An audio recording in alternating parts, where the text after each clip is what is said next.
What's up, y'all? I'm out here at the range today, as you can see, on an absolute steamy, muddy day out here. It's been raining all doggone week, so I've been cooped up inside. I'm sweating buckets out here, and it ain't even hot because it's so humid, but I couldn't wait any longer to get out here. The first thing we're gonna check out today is this Smith Wesson Model 29-44 Magnum.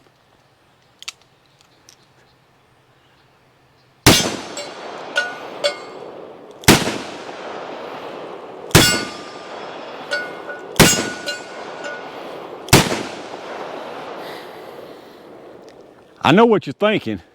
Did he fire 6 shots or only 5? Well, to tell you the truth, in all this excitement, I kind of lost track myself. But being as this is a 44 Magnum, the most powerful handgun in the world, and would blow your head clean off, you got to ask yourself one question. Do I feel lucky? Well, do you, punk?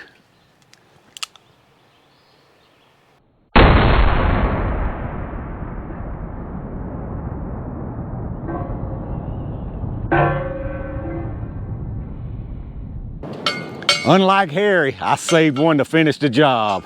Let's go check this thing out. All right, y'all, I got a little sloppy out there with the one-hand double action and missed a few rounds out there, but if you still think they ought to remake the Dirty Harry movies and cast me as Mr. Callahan, reach down and smash that thumbs up button. But let's take a quick look at this thing and then we'll load it back up and have some more fun. So, like I said, obviously what we're looking at here is the Smith & Wesson Model 29 chambered in 44 Magnum. To be more specific, it's the 29-10, so it's not the 29-2. Y'all don't try to harsh my vibe out here to let me enjoy my Model 29. Don't go jumping on me because it ain't a 29-2. I know supposedly Harry's was a 29-2, but it don't matter what dash it is. You ain't got Harry's gun, so let me have fun with mine.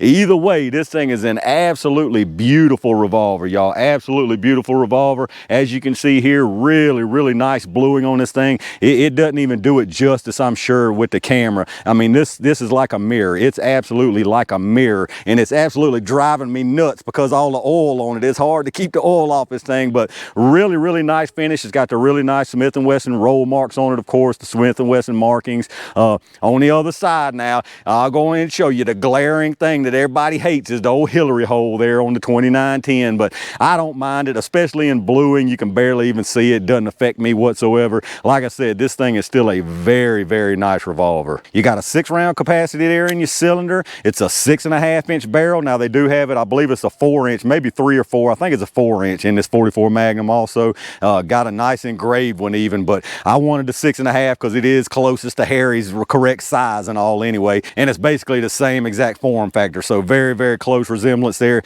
Really nice checkered wood grips on it with the little gold Smith & Wesson medallions on each side. You got your front locking point up there for your action. As far as the sights, the rear adjustable for windage and elevation. You got a white outline around your notch, and then on the front you just got a ramp with the orange insert. Now, as far as the trigger pull on it, it's just a basic standard Smith double action trigger. The single action, really, really nice there. Nice crisp break. The double action is a heavy double action. It's smooth, not much notchiness at all. Not really much stacking. You get a little bit of jumpiness, but not bad at all. It is heavier though than that Colt. I compare everything to the double action on the Colt because it's just a whole different world. Don't get me wrong, this isn't bad. It's actually nice, really nice and smooth, but those Colt double action just on a whole different level. Anyway though, very, very nice trigger on this one. And that's really all there is to say about it. It's just your basic double single action revolver. Don't get me wrong, it's a very, very nice one, no doubt about it, but there's nothing special about it as far as manual of arms.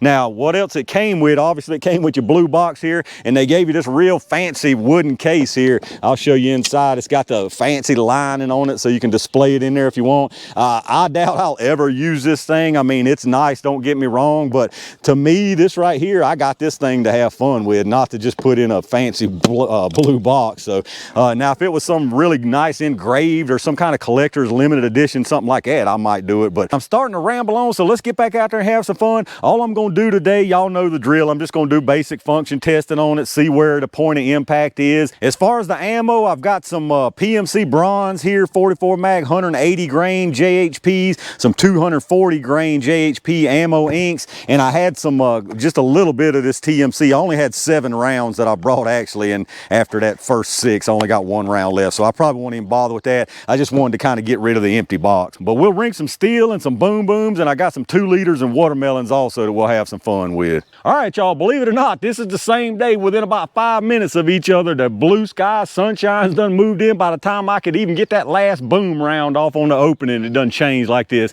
One thing I can tell you though, it's cranking the humidity like you wouldn't believe. So I got a cylinder full of these PMC bronze, the 180 grainers. What I'm gonna do here is just 2-hand single action this thing and try to see where my point of impact is. It looked decent as far as one-handed, but it's hard to say with me wiggling. So I'm gonna put either 3 or 4 right here and then put the rest of them maybe at 25 if it goes well. So let's see where we're hitting here.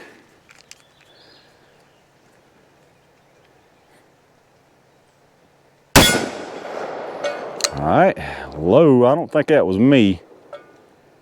All right, it's definitely a little low and left. I don't think that's me though. It could be some of it. Try a couple more here. Let me take my time on them.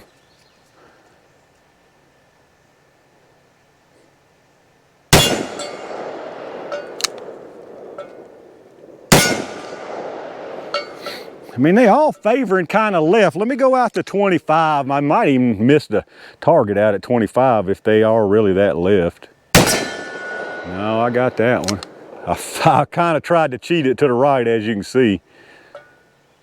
I missed that one right there. I think that was me. Let me load us up another cylinder. All right, same thing. Let me just try to work out if that's me or if the sights do need to be adjusted a little. It's probably just me, honestly. See, that was right in the center, so I would say it's me. Let's try that again. And that was pretty much right in the center. It's probably just me. Let me try out at 25 again. I think that was me, 100%. Although it did go left. There we go. I held a little bit to the right on that and hit pretty much center. How many do I got left here?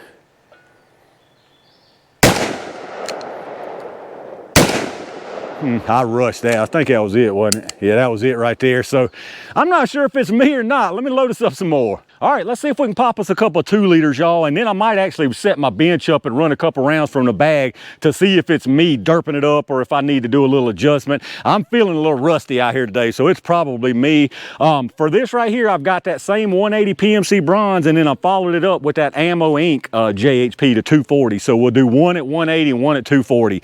I got a feeling there probably ain't gonna be much difference. These things are probably gonna disintegrate if I don't miss them, that is.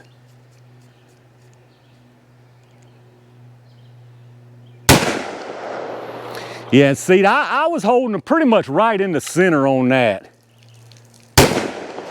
So there we got that one, and unfortunately that was my only round. Let me grab another one for that green one. That kind of goofed up my little comparison, but no biggie. I got another 180 in there.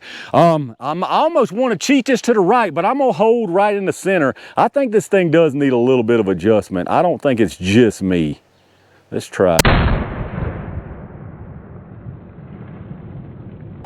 Well, as soon as I say that, I hold right center and pop it right in the middle. Let me get my bench and let's check it out. All right, let's check it out from the bench here. I got the same PMC bronze 180 grainers. I'm just gonna put 3 rounds. I'm gonna aim right for the center on that 10-yarder down there.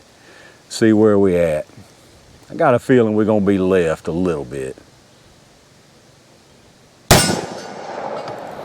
All right.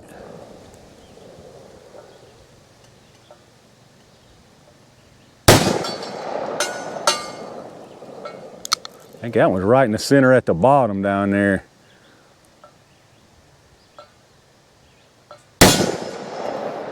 That was pretty much center at the low too. Let me get a few more. That's inconclusive. I'm thinking the windage is probably good and it's probably me pulling this thing. I'm guessing anyway. It could be a little bit off, but I don't want to blame it just yet until I completely rule it out.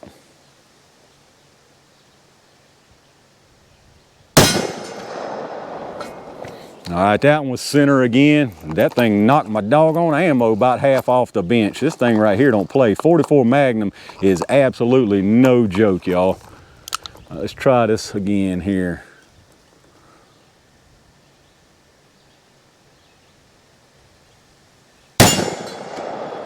All right, yeah, see, I'm stacking them right in the center, so the windage is me pulling it for sure. Now the elevation, I'm about splitting the difference of that center circle with the top edge of my notch and my blade there. So if I completely cover the circle, let's take a look. Still about the same. It seems like it's hitting a little bit low as far as where I'm holding at, but as far as the windage, I think the windage is pretty much right on. All right, I got us loaded back up with the same stuff, the PMC Bronze 180. I actually did adjust this elevation. I moved my point of impact up some. I feel like I didn't move it much, so I think I'm probably still gonna be hitting low, so I'm gonna aim at the top. I'm actually gonna aim at the top right shoulder out there because I think it needs some adjustment to the right also. Well, let's see what I can do before I do any more adjusting here. I'm gonna aim at the top right shoulder as best I can. Yeah, and that definitely hit. So that hit down at the bottom left, and I was literally aiming far top right shoulder on that. So it definitely needs some adjustment. Let me verify that. Yeah, definitely. So I'm actually aiming, well, that one actually hit high. I was aiming a little bit higher. I was trying to pull it up, and I've actually got my blade, my orange insert to the far right of the blade too, so it's pretty far left, and I know from the bench I'm not pulling that much to the left. There's absolutely no way. Let's try that again. All right, I didn't hold quite as high that time. And yeah, I moved it back down. So if I hold right at the top of that left or right shoulder, looking at it this way, it's hitting where it's hitting down there. So it's definitely needs some adjustment to the right for sure, and some more up, I would say. Maybe not on the elevation.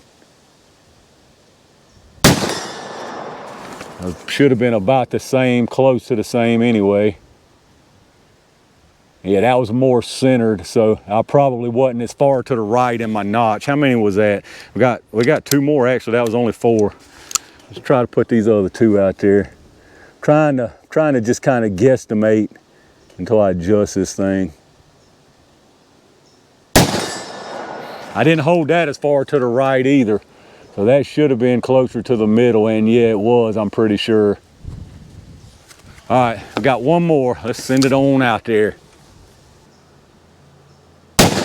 Ah, I pulled that. That was definitely me pulling. Ain't even no need to look. So it definitely needs some adjustment to the right and some more up. So let me give it a few clicks and let's get it reloaded. All right, I got us back up close here. Let's see if we can make it rain some watermelons out here. I've got 2 rounds in here. I've got the 180 hollow point and then the 240 behind it. So I'm gonna pop this one with the 180 and then we'll put the 240 up there. I got a feeling both of these is gonna absolutely wreck these watermelons.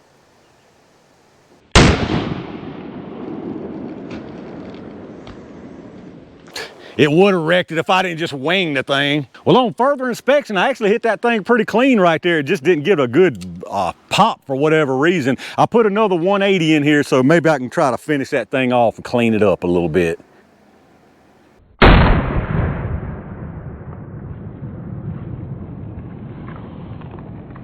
That was much better. All right, let's send this 240 grainer.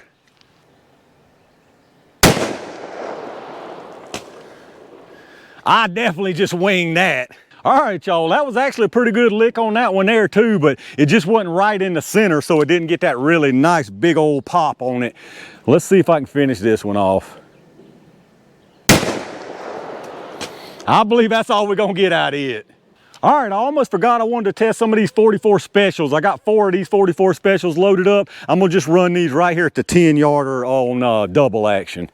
I just want to see how they feel. Pretty light.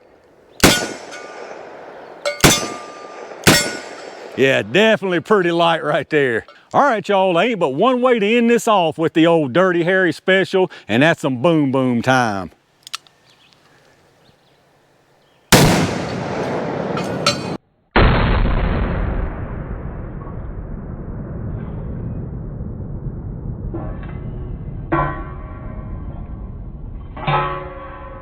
That right there absolutely made my day.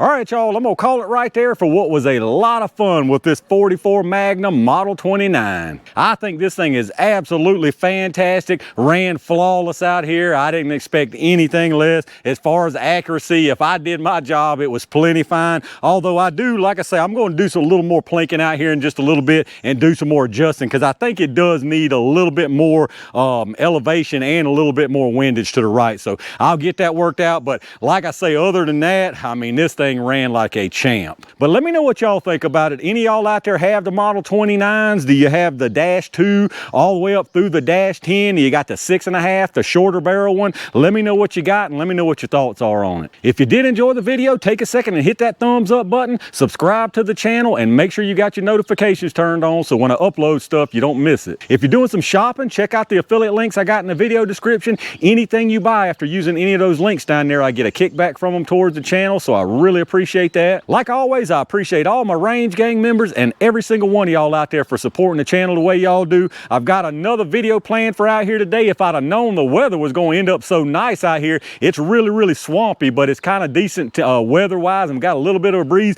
If I'd known it was going to be this nice, I'd have probably brought my whole full-blown jelly contraption and just did a bunch of jelly tests, but I only planned for a couple things, so I got one more thing, but I'm going to hit it this weekend and do a bunch of really good testing, so be on the lookout for that. And in the meantime, stay safe, stay prepared, and I'll see you soon.